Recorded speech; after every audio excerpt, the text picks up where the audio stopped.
Cari fratelli, care sorelle, siamo giunti al terzo giorno dei nostri lavori e questa mattina abbiamo come prima relazione una relazione sul tema dell'apertura al mondo come conseguenza della missione ecclesiale, il giorno dedicato alla trasparenza, transparency. Ecco come la nostra missione verso il mondo ci fa aprire ed essere trasparenti. Ci parla la suor Veronica Openibo, che è superiora generale della Società del Santo Bambino Gesù.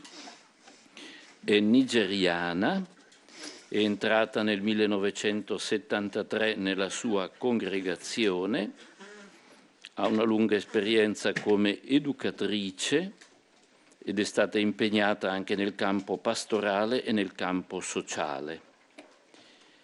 È membro del comitato direttivo della Unione delle Superiore Generali ed è vicepresidente del SEDOS, che è il Servizio di Documentazione e Studi sulla Missione Globale.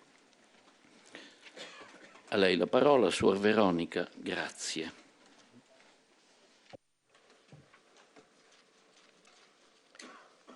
Papa Francesco, my brothers and sisters, good morning. I begin this talk with a quotation from Luke chapter 4.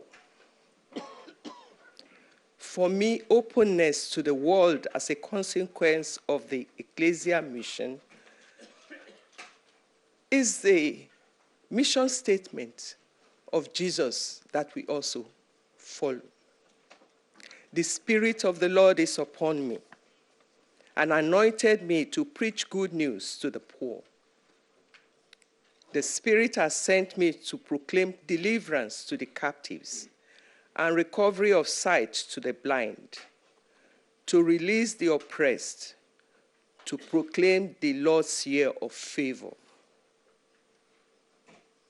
For me, as a result of the self-understanding of a mission in the world today, the church needs to update and create new systems and practices that will promote action without fear of making mistakes. Clerical sex abuse is a crisis that has reduced the credibility of the church when transparency should be the hallmark of mission as followers of Jesus Christ. The fact that many accuse the Catholic Church today of negligence is disturbing. The church must do everything possible to protect its young and vulnerable members. The focus should not be on fear or disgrace, but rather on the church's mission to serve with integrity and justice. The mission of the church flows directly from our deepest understanding of the incarnation. Catholic Christianity is grounded in belief in a God who chose to be one with the human world.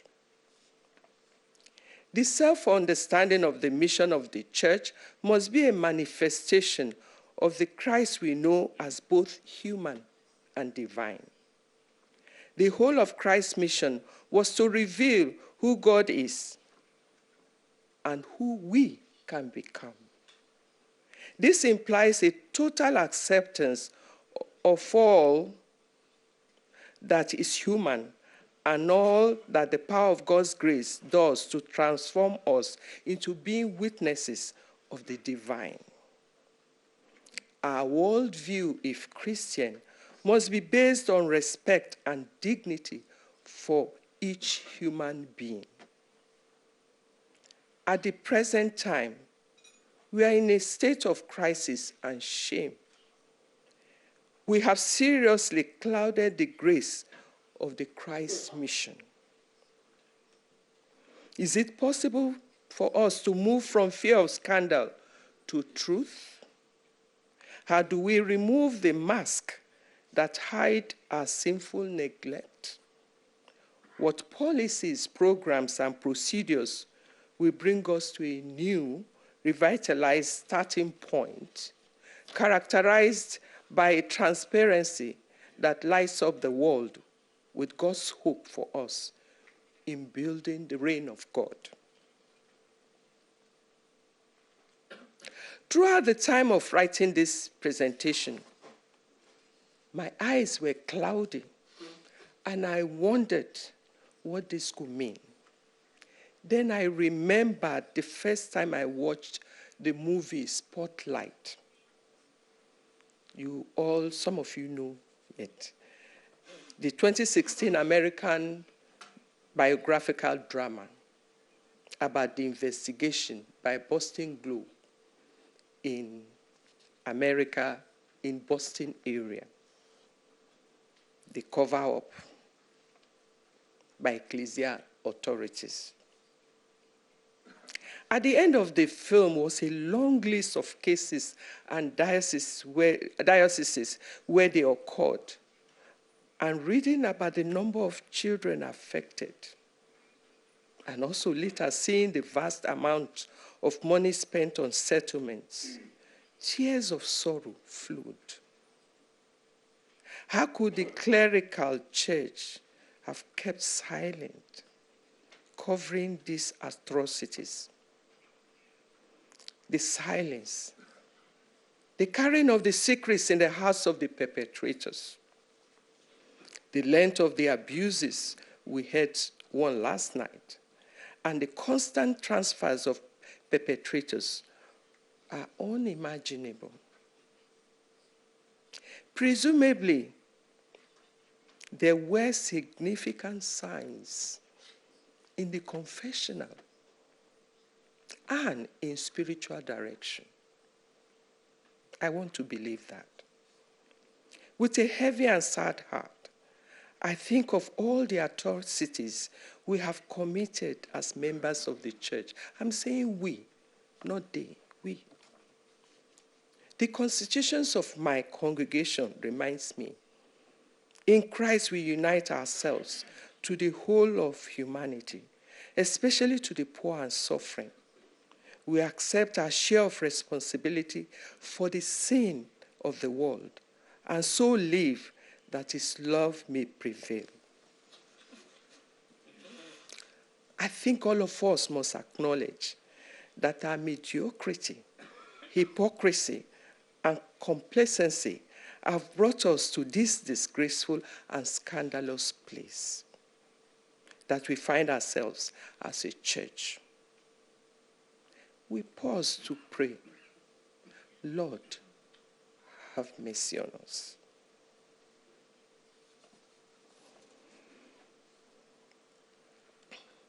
In Gaudato Exsultet 164, we read that those who think they commit no grievous sins against God's laws can fall into a state of dull lethargy, since they see nothing serious to reproach themselves with. They fail to realize that their spiritual life has gradually turned lukewarm. They end up weakened and corrupted.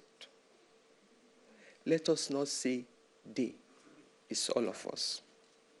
So many aspects of this statement from Pope Francis stand out for me on the issue of child abuse, as also these sentences from the PCB preparation document.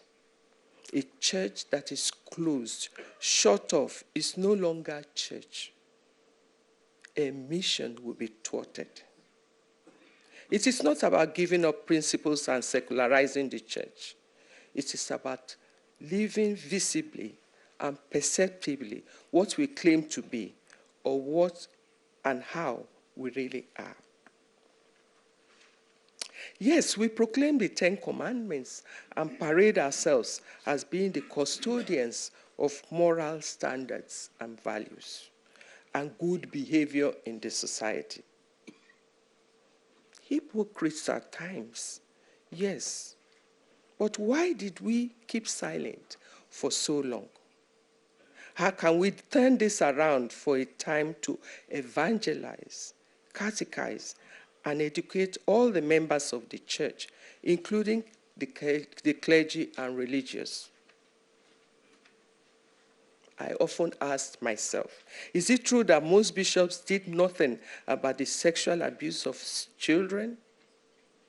I want to believe, and from what I've read, some did act, and some did not, out of fear or cover-up.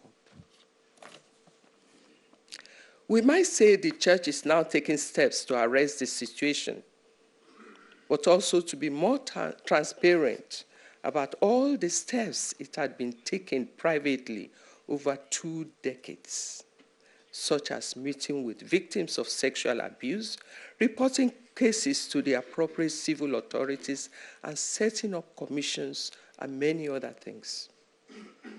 The question today is more about how to address the issue of the sexual abuse of minors more directly, transparently, and courageously as a church.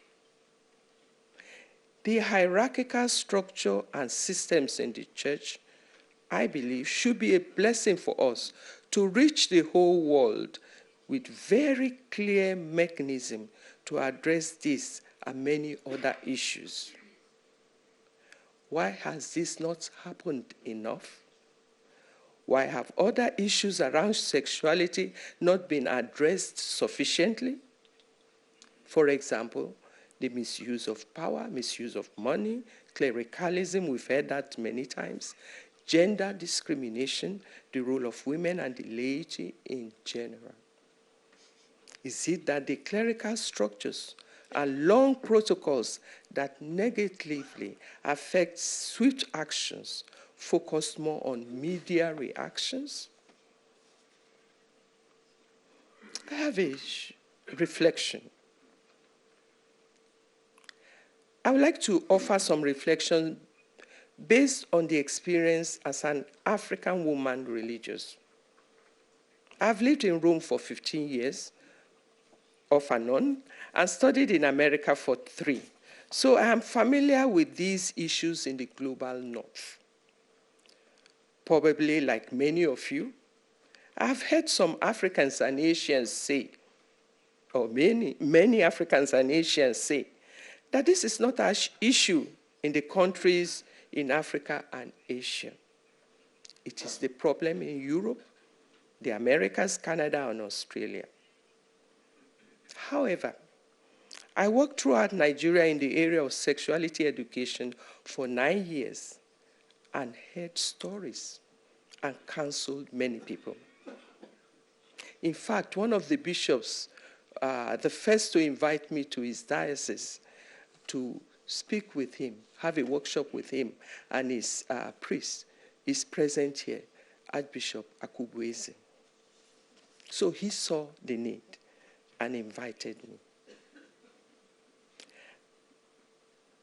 I realized how serious the issues were and still are, and sharing a few of my personal experiences emphasize this fact. In the early 90s, a priest told me there were sexual abuses in the convents and formation houses, and that as president of the Nigerian Women Religious, I should please do something to address the issue. A second priest in early 2000 said that a particular ethnic group practiced a lot of incest, but I added to him that from my personal experience, incest is a world issue. A dying old man revealed to me he was acting strangely because of the sexual abuse he experienced as a teenager from the priest in his school. And recently, I heard from somebody, another person had the same experience. So it must have been something that was going on in the school for years, the same school. A 13-year-old girl met a priest attacker 25 years later, and he did not recognize her. These are just short stories. So let us not hide such events anymore because of the fear of making mistakes. Too often we want to keep silent until the storm has passed. This storm will not pass. Our credibility as a church is at stake. I think Jesus told us, gave us a very strong statement. Whoever causes one of these little ones who believe in me to sin, it will be better for him if a great millstone were put around his neck and he were thrown into the sea. Mark chapter 9:42. So, my dear brothers and sisters, we must face this issue and seek healing for the victims of abuse. The normal process for clergy in the past and still in the present in some areas was and is to give support to one of us, to avoid exposing scandal and bringing discredit to the church. I told my group yesterday I used to use 3 S's. It's secrecy, it's silence, and the last one is solidarity for men and support for one of us. Women is the same, but the third one is different. You can ask me later.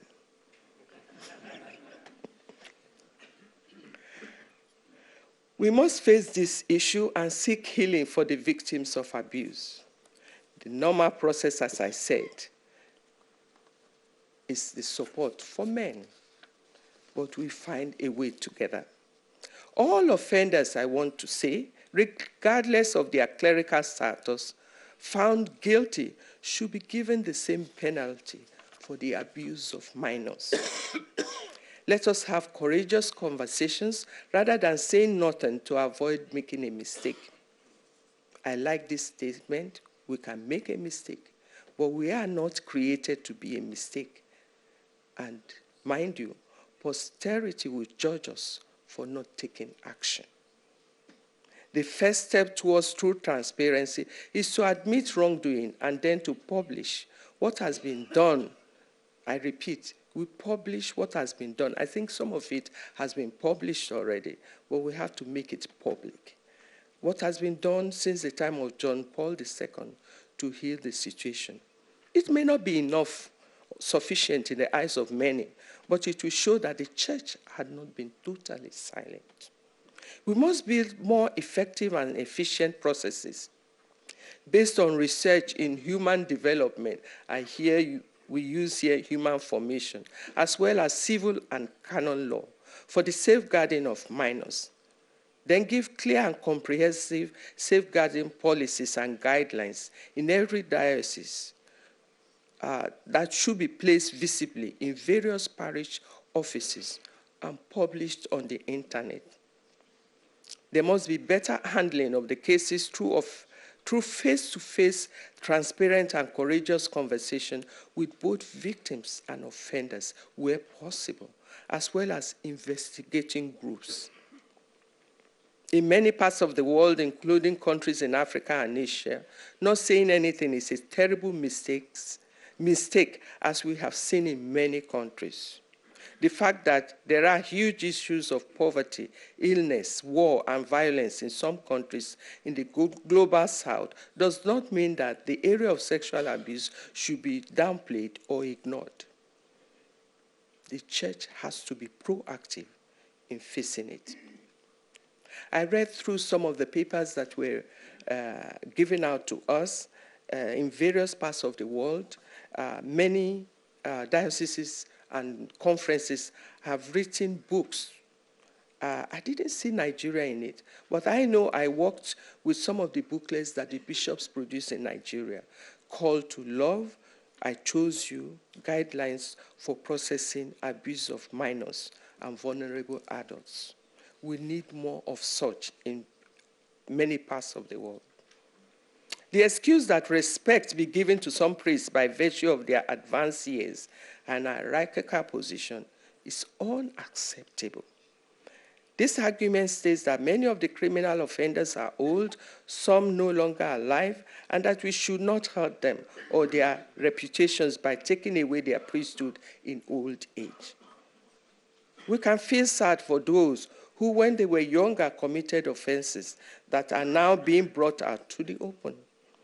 But my heart bleeds for many of the victims who have lived with the misplaced shame, we heard that yesterday, misplaced shame and guilt of repeated violations for years. In some of these areas, the offenders did not even see the victims as persons, but as objects. It is true as a church that we believe in repentance of the sinner, in conversion of hearts, and the grace of transformation. As Jesus said to the woman caught in the very act of adultery, go and from now on, do not sin anymore. This can create a strong dilemma for some, especially when we know that abusers have often been victims themselves. Do we need to probe deeply what we mean by justice with compassion? How can we help create the environment for prayer and discernment, for the grace of God to enlighten us in the way of justice, so that transformation and healing may take place for both victims and, I want to say, offenders? We will need to find out where throughout the world, not only in wealthier countries, are the best practices for doing this being developed and can be implemented. And can we implement them? Many of these are to be found within the church. I think we've heard that in many of our small groups. In publishing the names of offenders, can we publish a complete set of information regarding these situations? I want to suggest some strategic way forward. It is becoming evident that victims that were listened to and helped psychologically and spiritually were healed. Can we train enough sensitive and compassionate people to offer this service in all countries, including those places struggling to put food on the table? Are there ways of helping parishes heal victims using their traditional wisdom? Do we make use of preaching and other means to address sexual issues in society? How might dioceses share a strategic way in providing culturally sensitive education programs and training kits? Such materials respecting the dignity of the human persons and emphasizing unacceptable behaviors could be used in parishes and schools, hospitals, and other places of pastoral ministry.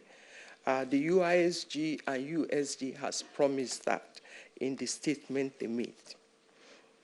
How can we continue to address in very concrete ways the issues of prostitution and trafficking on an immense scale, as well as personal infidelity and promiscuity around the world? There must be Catholics along with others with similar principles in positions of influence in, for example, the film industry, TV, and advertising. They could be encouraged to come together and reflect on their role in promoting a better view of the human person. Let there be a focus on society's disservice to men in every patriarchal culture, in the area of sexuality. From studies I've discovered, and many have discovered, that for a long time, society accepted promiscuity, infidelity, especially in marriage for men. But it's changing, thank God.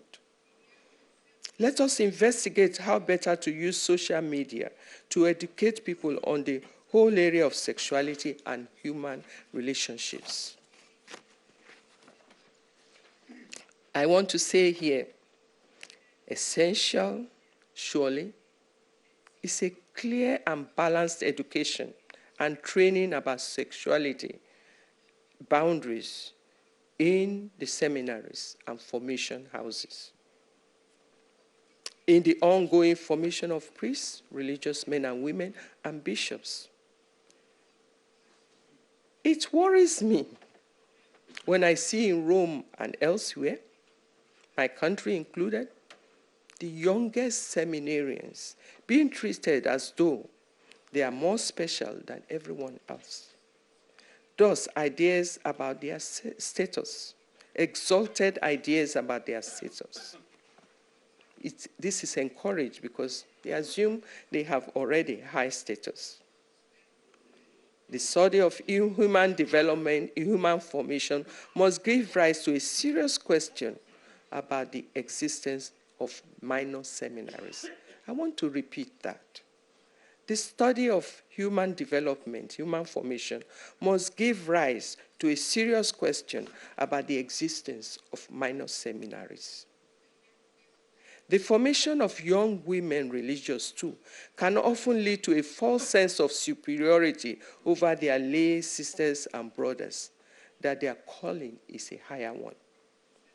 What damage has that thinking done to the mission of the church? Have we forgotten the reminder by Vatican II in Gaudium et Spes of the universal call to holiness? In addition, we need to ask responsible and sensitive lay people and women religious to give true and honest evaluation of candidates for episcopal appointments. Could it